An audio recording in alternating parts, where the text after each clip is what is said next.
আমি শ্রীযুক্ত কালাচাঁদ মাস্টার। আমি মধুসূদন ছাত্র। নমস্কার, আমি মধুসূদনের অভিভাবক। কবিগুরু রবীন্দ্রনাথকে জানাই আমার সশ্রদ্ধ প্রণতি। আমাদের আজকের নিবেদন কবিগুরুর লেখা একটি হাস্য কৌতুককে আমরা শ্রুতি নাটকের রূপ দিয়েছি।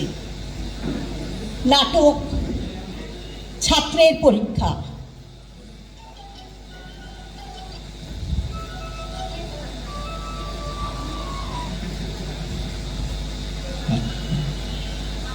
মিউজিকটা কই? এত আস্তে সজায়নি, আরেকবার দাও। আচ্ছা আচ্ছা। মধুসূদন পড়াশোনা কেমন করছে কালাচাঁদ বাবু? আগে মধুসূদন অত্যন্ত দুষ্ট বটে, কিন্তু পড়াশোনায় খুব মজবুত। কখনো একবার বই দুবার বলে দিতে হয় না। যেটি আমি একবার পড়িয়ে দিয়েছি সেটি কখনো ভোলে না। বটে, তা আমি আজ একবার পরীক্ষা করে দেখব। হ্যাঁ, তা দেখুন না, দেখুন। কাল মাস্টার মশাই এমন মার মেরেছেন যে আজ অবধি চচ্চর করছে। আজ এ সত্য ওকে আমি তাড়াবই। কেমন রে মধু, পুরনো পড়া সব মনে আছে তো? মাস্টার মশাই যা বলে দিয়েছেন তা সব মনে আছে। আচ্ছা, উদ্ভিদ কাকে বলে বল দেখি? যা মাটি ফুঁড়ে ওঠে। একটা উদাহরণ দে। কিছু। হ্যাঁ, কি বললি? রসুন মশাই এখন কিচ্ছুটি বলবেন না। বাবা মধুসূদন, তুমি তো পদ্য পাঠ করেছো। আচ্ছা, কাননে কি ফোটে বলো দেখি? কাঁটা। কি মশাই মারেন কেন? আমি কি মিথ্যে কথা বলছি? হাহ, ঠিক আছে ঠিক আছে। সিরাজউদ্দৌলাকে কে কেটেছে? ইতিহাসে কি বলে? পোকায়। আগে মিচি মিচি মার কে মরছি। শুধু সিরাজউদ্দৌলা কেন, সমস্ত ইতিহাস বইটাই পোকায় কেটেছে। এই দেখুন না, দেখুন। আচ্ছা, ব্যাকরণ মনে আছে? আছে। কর্তা কি? তার একটা উদাহরণ দিয়ে বুঝিয়ে দাও দেখি। আগে কর্তব্যপাড়া জয়মুন্সী। কেন বলো দেখি? তিনি ক্রিয়াকর্ম নিয়ে থাকেন। তোমার মাথা। আগে ওটা মাথা নয়, ওটা পিঠ। ঠিক আছে, ষষ্ঠী তৎপুরুষ কাকে বলে? জানি নে।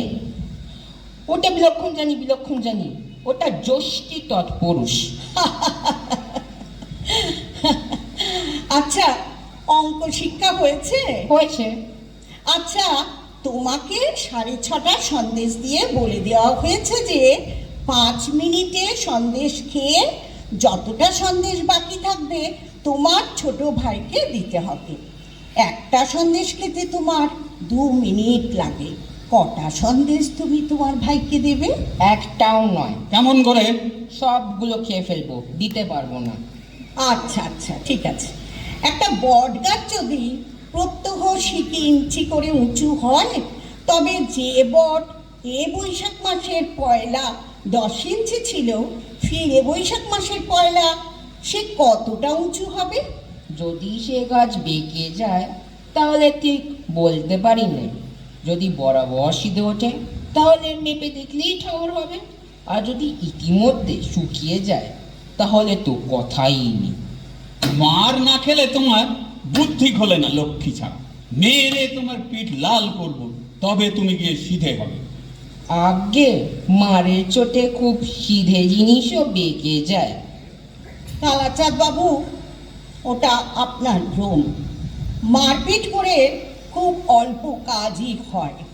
কথায় আছে, গাধাকে পিটলে ঘোড়া হয় না, কিন্তু অনেক সময় ঘোড়াকে পিটলে গাধা হয়ে যায়। অধিকাংশ ছেলে শিখতে পারে, কিন্তু অধিকাংশ মাস্টার শেখাতে পারে না। কিন্তু মার খেয়ে মরে ছেলেটাই। আপনি আপনার বেত নিয়ে প্রস্থান করুন। দিন কত মধুসূদনের পিঠ জুড়ো। তারপরে আমি ওকে পড়াবো। আহ, বাঁচা গেল। বাঁচা গেল মশাই। এই ছেলেকে পড়ানো মজুরের কর্ম, কেবলমাত্র ম্যানুয়াল লেবার। 30 দিন একটা ছেলেকে কুপিয়ে আমি 5টা টাকা মাত্র পাই। সেই মেহনতে মাটি কোপাতে পারলে বরং 10টা টাকা পাওয়া যেত। ওফ। নমস্কার। নমস্কার।